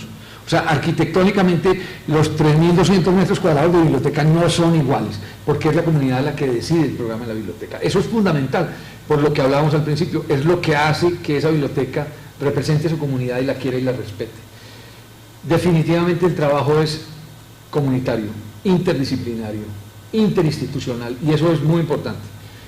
Instituciones significa que toda la Secretaría de Cultura, la Secretaría de Salud, la Secretaría de Gobierno, la Secretaría de Desarrollo, todas conozcan de todos los proyectos, porque lo peor que puede haber es que el de gobierno diga, no, yo soy muy teso porque hago CAIS, y el otro diga, no, yo soy muy bueno porque hago colegios. No, es que todos somos buenos en el territorio porque todos estamos aportando. ¿Bien? Es la ciudad la que gana, no es el secretario, no es el alcalde, no, es la ciudad la que gana en ese sentido. Entonces, interinstitucionalidad, interdisciplinaridad y comunidad siempre, siempre liderando el proyecto. Claro. ¿Esto forma parte de un proyecto, digamos, de desarrollo con alguna perspectiva de tiempo, o van revisando y van diciendo hoy voy a hacer este proyecto aquí y acá, o ya hay algo definido? Me ayuda mucho tu pregunta para... Estos 8 años han sido 8 años de 2 gobiernos hermanos. Digamos, no hubo una interrupción entre gobierno y gobierno. 4 años del primer alcalde y el segundo alcalde, su secretario de gobierno, entonces digamos que hay una continuidad. Pero cada alcalde tiene su plan de desarrollo, ¿cierto? Estructura con la comunidad, alcances determinados y esta cosa. Entonces, realmente entre 2004, 2007, 2003, 2004, 2007, hubo una interrupción 2008 a 2011, el segundo alcalde, claro, porque el plan de gobierno se estructura de la siguiente manera. Alcalde que gana, arma un plan de gobierno con la comunidad, en este sentido, se lo presenta al Consejo de la ciudad lo aprueba. O sea, el primer año se fue en construcción del plan de gobierno o plan de desarrollo y obviamente aprobación por el Consejo de la ciudad. El segundo año es el año en que los arquitectos, los ingenieros, la comunidad, los sociales y comunicadores estamos recorriendo el territorio, haciendo mesas, definiendo los proyectos y los lugares donde vamos a hacer los proyectos, esta cosa. El segundo año entonces tenemos proyectos y presupuesto. El tercer año salimos a licitación pública y construimos 3 y 4, o sea, tercer año y cuarto año. Hay proyectos como las bibliotecas que demoran 18 meses, así no podría ser menos el transcurso. Pero es verdad, los proyectos urbanos integrales cuando llegamos los marcamos 40, 50 proyectos, pero también hay que ver el presupuesto. El presupuesto no siempre está el primer año. Es más, el primer año casi siempre se recibe muy golpeada la cartera. Entonces los impuestos del primer año y el segundo año permiten tener suficiente recurso para que del segundo para adelante se pueda construir.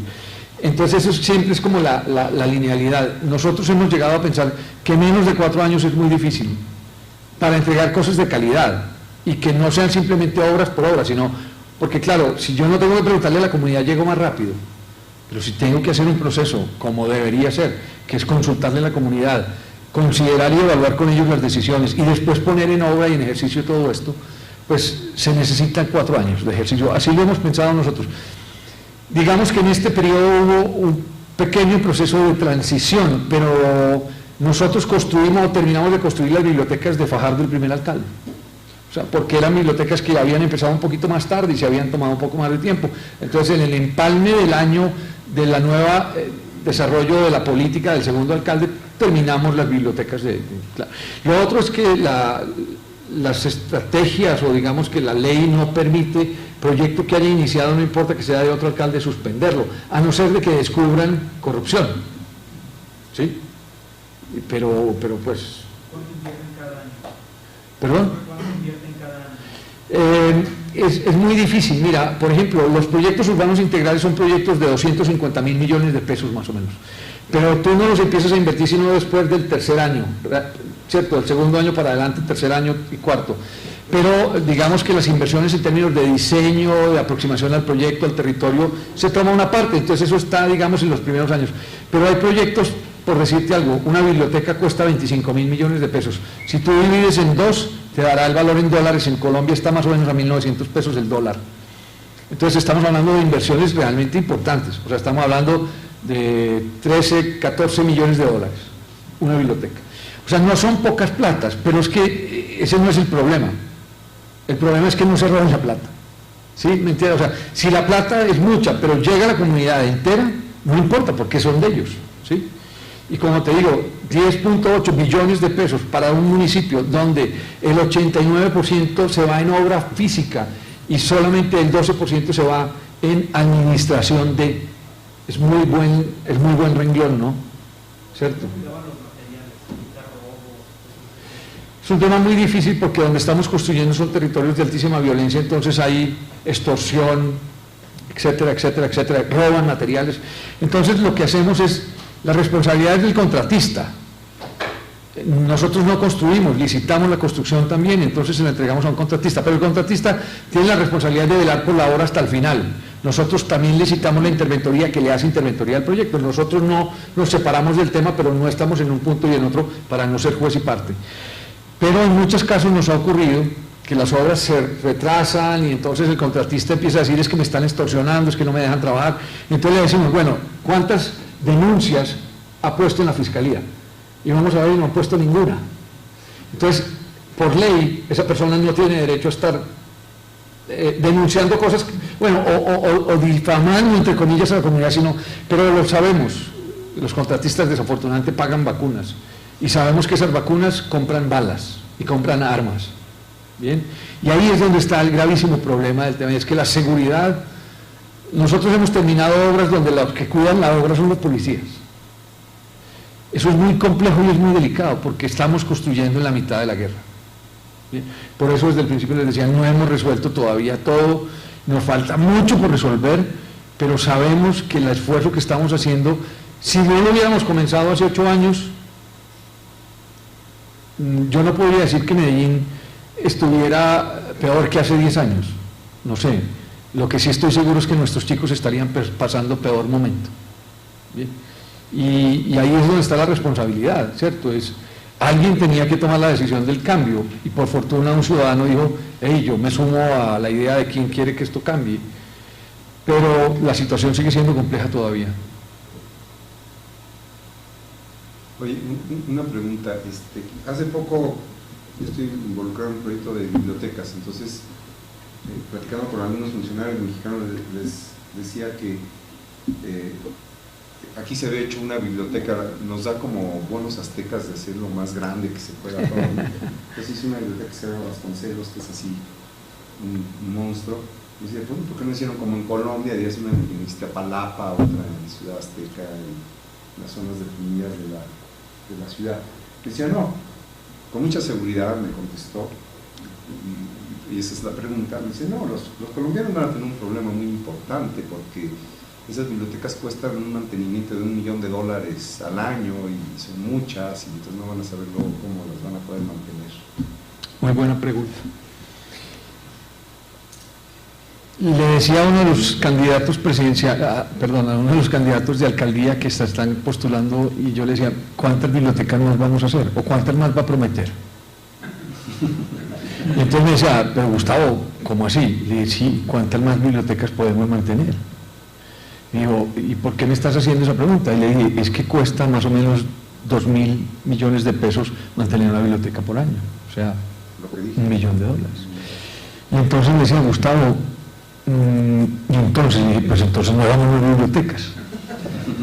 Pero ahí no está el problema, porque las que están hechas hoy son 10 bibliotecas.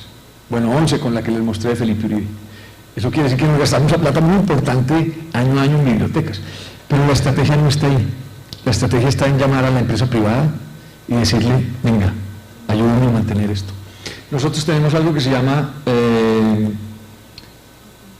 cajas de compensación familiar.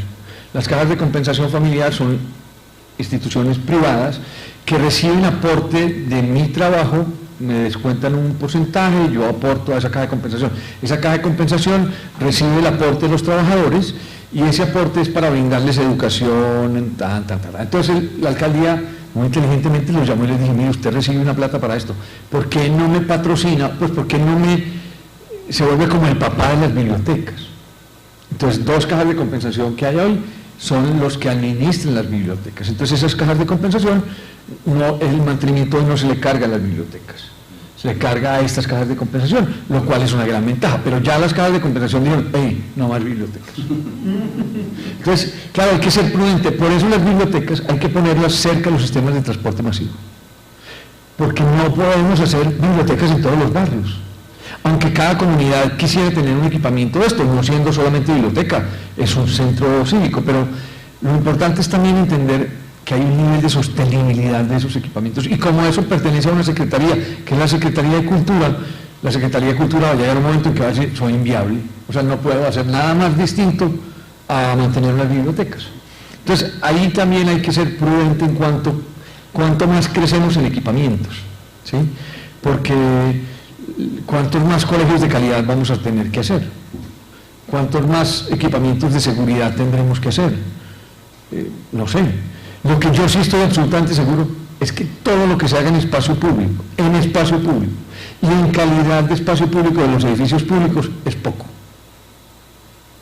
Mientras más calidad de espacio público, mientras más metros cuadrados de espacio público tengamos para la comunidad, seguramente seremos ciudadanos más dignos, más honestos, más respetuosos del otro.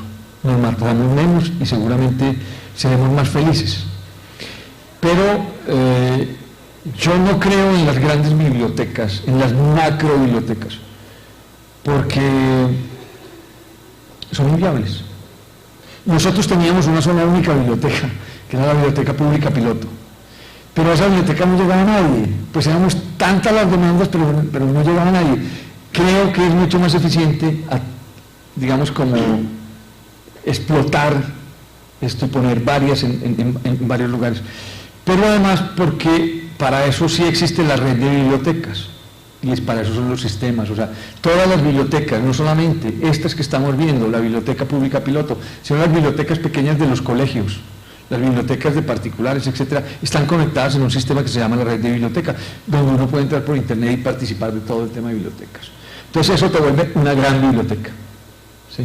Es una gran biblioteca, virtual, pero es una gran biblioteca que tiene subsedes que te reciben y que te dan cultura en los puntos. Entonces tú sabes dónde hay conferencias de psicología, porque la ciudad está completamente conectada en ese tema.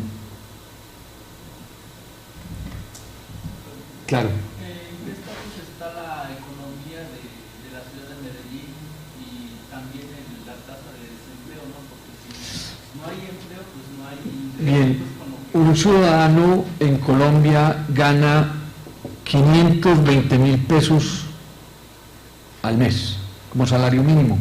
Si lo divides en 2 te da en dólares. Eso quiere decir como $250 más o menos. Yo no sé si está alto o bajo, Ustedes me sabrán decir, comparativamente con México. Está más o menos alto, bajo, no sé. Bueno, 550.000 pesos recibe una persona per cápita. El desempleo hoy está, creo que en el 12 o en el 15%. Es alto, es muy alto. Y lo otro es que hay una gran población que trabaja y que no aparece en el índice de los desempleados, pero trabaja en el sector informal. Recuerden que el sector informal no tiene ni pensiones, ni cesantías, ni salud, nada, ¿no? Por fortuna, en Colombia armamos una estrategia que se llama el SISBEN. Esto sustituye los beneficios de trabajo organizado. Quiere decir que estratos 1, 2 y 3 que no tienen esas otras voluntades pueden pertenecer al SISBEN. Ese SISBEN les da salud, educación y los une a un sistema, digamos, de auxilio cuando se jubilan, por un mínimo. Eso, digamos, que nos ha permitido hoy decir que Medellín tiene un 100% de cobertura en salud y un 100% de cobertura en educación. Pero lo que está claro es que la curva de la jubilación para todos los colombianos está en altísimo riesgo hoy. O sea, parece que los seguros sociales, que es como el del Estado, está grave. Hace muy poco descubrieron un tema de corrupción en el tema de seguros sociales gigantesco, y entonces hay unos temas en el tema de seguridad. Pero digamos que Medellín es una ciudad que no tiene capacidad para emplear la mano de obra que hoy hay, siendo una ciudad industrial, pero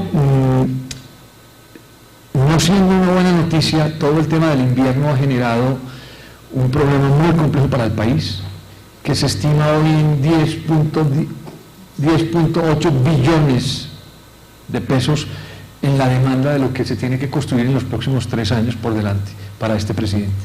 Eso significa que si se entiende esto no como un problema, sino como un reto, habrá mucho por trabajar y mucho por hacer. Y eso, esperemos, bien manejado, sea la opción de resolver el problema de desempleo en el país. Sí. Claro. Hace rato acabas de comentar sobre la salud, ¿no? Tuvimos presentación de temas de salud urbanos y demás. ¿Qué está pasando en la salud en nuestras clínicas? Bien. ¿Cómo está haciendo el apoyo a...? Sí, hoy por la mañana, yo sabía que la presentación estaba muy larga, nuevamente les pido disculpas, quité las de salud. Pero lo siguiente, no, en salud estamos bien en cobertura y tenemos proyectos que no están terminados. En salud ocurrió un problema. Se propusieron muchos proyectos muy importantes. La primera clínica de la mujer en el país, que el gobierno nacional dijo que cómo así que iban a hacer una clínica para la mujer. Y entonces eso se armó un saporopo, perdón por la palabra, se armó un problema enorme.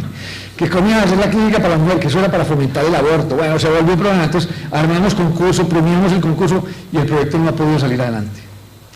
Segundo, la ciudad construía los hospitales y los centros de salud a través de un ejercicio, pues, o de una entidad que se llama Metrosalud. Y Metrosalud sacaba a licitación pública los proyectos, los diseños de los proyectos. Por alguna razón demostró ser muy ineficiente y nos entregaron a nosotros los proyectos de salud. Nos entregaron 7 centros de salud y 3 hospitales de primera línea. Los diseñamos, solamente 2 están en proceso y los centros de salud van muy atrasados. No quiero decir con esto que nosotros no cumplimos, no, es que la política a veces es tan mezquina que para aprobar un centro de salud de la alcaldía de Medellín hay que presentárselo a la seccional de salud de Antioquia, o sea, al departamento. Resulta que el alcalde y el gobernador no se quieren, ni su equipo. Entonces, el alcalde o digamos Metrosalud o la Secretaría de Salud de Medellín le presenta los proyectos a la seccional de Antioquia. La seccional de Antioquia no le aprobó ningún proyecto. Entonces, no estamos mal en cobertura, los proyectos están muy bien diseñados, se ha logrado mejorar sobre todo la parte estética y el servicio de salud ha mejorado mucho. Pero no tenía muchas cosas más que vender para mostrar. Entonces, discúlpenme, pues bacano, pero no. Y hicimos una cosa muy interesante en ese ejercicio. Nos sentamos a trabajar con los médicos y entendimos un tema sobre el tema de la coloroterapia. y es la sanación a través de los colores. Y entonces empezamos a meter este tema dentro de los edificios, y es como el pabellón de chicos recién nacidos tiene un color amarillo, y como los enfermos terminales tienen un color azul, y es un tema, bueno, que a la gente le parece muy innovador. Yo pues conocía poco el tema, pero sí fue una, digamos, una muletilla para meternos en el tema del diseño y para hacer de esos edificios públicos de salud, que son siempre unos centros donde parece que el dueño del negocio es el portero. Yo no sé si aquí pasa, pero parece que el médico de mayor capacidad es el portero, ese es el que decide quién entra y quién no.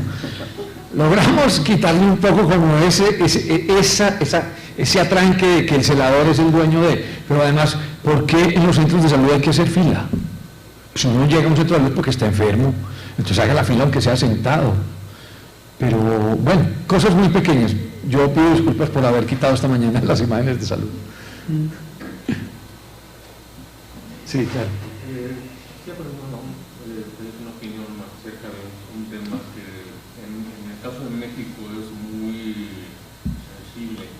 No sé si en Medellín o en otros lugares de Colombia pase, pero particularmente en la ciudad mexicana, en la Ciudad de México, de pronto vemos una mezcla muy marcada de áreas pues marginales con áreas residenciales o de nivel medio, ¿no? Digo, simplemente estamos en un lugar que tiene esa característica y esto es muy común en la Ciudad de México.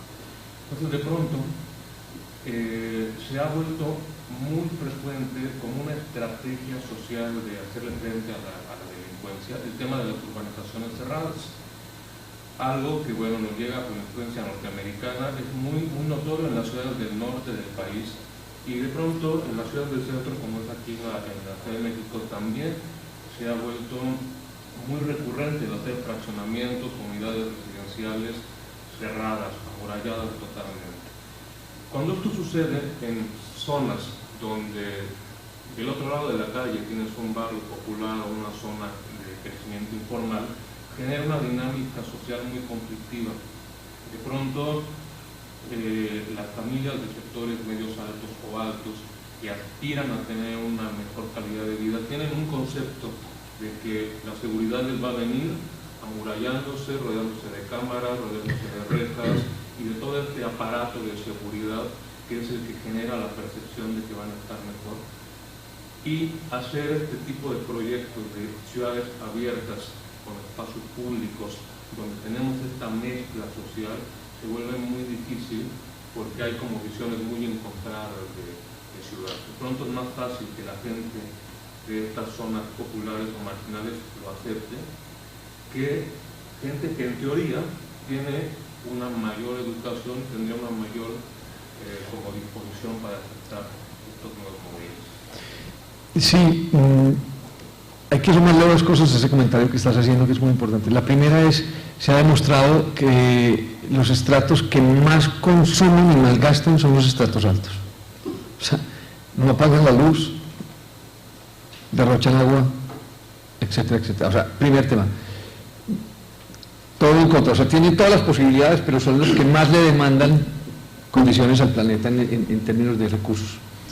Y segundo, lo que está claro es que no les interesa que su predio sea cruzado por otros ciudadanos que ellos no puedan conocer. Y entonces entramos a un punto que es simpático, pero es como lo del caso del portero de la Centro de Salud. El ciudadano más importante de una organización es el senador. Y el niño que sea capaz, por alguna razón, de lograr sobrepasar al celador y dejarlo salir, ese niño es un tipo muy bien visto por la comunidad infantil. Porque es que ese celador es el dueño de todo. Si el niño quiere salir a montar en bicicleta, no puede salir a montar en bicicleta porque el celador, el portero no va a salir de la urbanización. Pero donde ese niño salga, ese niño, mejor dicho, es el niño de las bicicletas. Pero lo triste de esto es que, miren, en las urbanizaciones hacia adentro pasa todo. Roban los apartamentos y roban los de adentro, no necesariamente los que vienen de afuera. Pero entonces el que el niño esté adentro asegura que parece que tiene una buena condición, una buena calidad de vida. pero como no sabemos quién es el vecino, también no sabemos entonces dónde está mi hijo. Es una condición, nos estamos encerrando ¿para qué? Eso es lo que quiero oír. Pero lo que está claro es que cada uno hace con su dinero lo que quiere y realmente hoy parte del negocio está en ofrecer seguridad. Yo siento, por algo de lo que me ha tocado ver, es que no sé por qué en ciertos países el tema de seguridad no solamente está en cerrarse, sino además cómo meterse en una cárcel. Ponen este alambre foil alrededor de la urbanización con electricidad, mejor dicho, es como campos de concentración. Eso pues obviamente hace de la situación de percepción del que está viviendo adentro una condición aparentemente de tranquilidad, pero cuando el hombre sale de ahí nunca estará seguro. Lo digo, cuando nosotros pasamos por los 25 años de bombas, claro, lo que había que hacer era, la gente que no tenía plata se guardaba en su casa, a las 6 de la tarde había toque de queda, pero el que tenía plata hacía clubs y hacía muebles comerciales, porque no quería estar en la calle, porque su mayor exposición estaba en coger el carro desde su casa, el garaje de su casa, hasta llegar al punto donde fuera y bajarse. Entonces resolvimos un problema urbano de la ciudad de la calle, dándole la espalda. Y entonces eso nos denotó además lo que les contaba ya, 25 años donde nadie salía, entonces claro, el malo era, lo dicho, el malo tenía toda la ciudad para él. Yo siento que Medellín en ese sentido nadie se la imaginó de esa manera, pero Medellín tiene pequeños nichos de gente más humilde metida entre otros barrios más prósperos, pero son muy autónomos en su calidad de vida. Pero tiene otros grandes territorios que son los que estuvimos viendo ahorita, que no tienen urbanización cerrada, o sea, todo está muy abierto y muy expuesto, por eso la calle es por excelencia el punto donde podemos construir ciudadanía y es a lo que nosotros le apostamos. Contaba ahorita una experiencia, como trabajamos en todos los, digamos la comuna 14, que es la comuna de mayor prestancia, etcétera, etcétera, también hay barrios humildes, entonces hicimos una escuela, un colegio de estos de calidad adentro de estas, y la señora líder me dice un día, Gustavo, ¿cuándo será que nosotros vamos a poder tener una biblioteca como las que ellos tienen? Esto es muy bello, porque miren, siempre había esta condición de que la gente decía, los ricos tienen, nosotros no tenemos. Ellos tienen, nosotros no tenemos. Hoy la vuelta está al contrario, y fue que Fajardo le dijo a la comunidad industrial, les dijo, yo sé que ustedes son los que pagan los impuestos, pero tenemos 50 años de una deuda social incrustada enorme. Nos toca, por responsabilidad social, dejar de construir cosas a este lado y vamos a hacerlas en otras partes. Y eso es muy importante, porque hoy nosotros que no íbamos a esos territorios vamos a esas bibliotecas. Hoy nuestros turistas van a esas bibliotecas, pero la otra gente pasa por toda la ciudad y se mueve. Y entonces hoy hemos roto, como pasó con el metro, un poco las barreras. Pero lo más importante es que hoy la gente pudiente, la gente con todo, con el club, con el centro comercial, con las fincas, con todo, dice, yo quiero tener bibliotecas como las que hay allá. Eso es realmente equilibrio en la demanda de las cosas. No hay mucho que hacer, pero desafortunadamente nos estamos encerrando. Y creo que es una discusión que lleva más o menos 30 años en torno al tema de los guetos. Eso no deja muchas cosas positivas.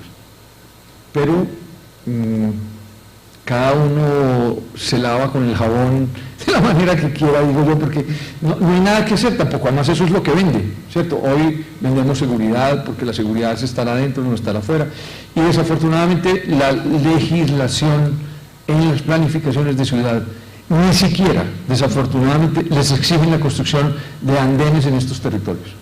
O sea, son básicamente territorios muy amplios, de urbanizaciones de torres muy altas, donde además tienen muy pocas vías, porque sí tienen territorios verdes muy grandes, entonces tienen muy pocas vías, y esas vías son insuficientes para el número de 3 carros por apartamento, porque de ahí para afuera se tiene que mover todo en carro, entonces tampoco invierten en andenes, y además el que camina por ahí no tiene mucho que hacer, pues que no hay donde tomarse una gaseosa, y está muy lejos de todo, Gente que para comprar una Coca-Cola tiene que coger el carro, eso pues es muy grave. Pues. Pero bueno, esa es una discusión que será muy compleja de hacer. Yo por eso creo, y lo hemos mirado así, esos territorios que tienen todo previsto en la ciudad, o sea, tienen infraestructura, pero que tienen vías, acueducto, alcantarillado, y la infraestructura está muy decaída, ahí es donde deberíamos hacer nueva urbanización. Nuestro centro ha perdido los habitantes en el centro de la ciudad. Y creo que deberíamos empezar a hacer políticas muy fuertes de inyección de vivienda dentro del centro de la ciudad, para que nuestro centro pueda empezar a tener 24 horas de vida. Lo claro es que por donde no camina la gente hay inseguridad. Donde no hay ojos que miren la calle, hay inseguridad. Hay que proveer actividades. Una de las cosas que hemos creído es que estos equipamientos públicos, y no lo hemos logrado del todo, deberían tener, ganarse la plusvalía. O sea, el municipio debería comprar, además las manzanas de los lados, y poder empezar a desarrollar equipamientos de vivienda en la altura, para poder hacer una estrategia, además de densificación en torno a estos territorios. Pero bueno, es un paso que tiene que ver por delante. Sí, tiene que ver por delante. Bueno, pues son las 10. Yo creo que le damos las gracias a Gustavo. A ustedes muchas gracias. Y nos vemos mañana en el taller.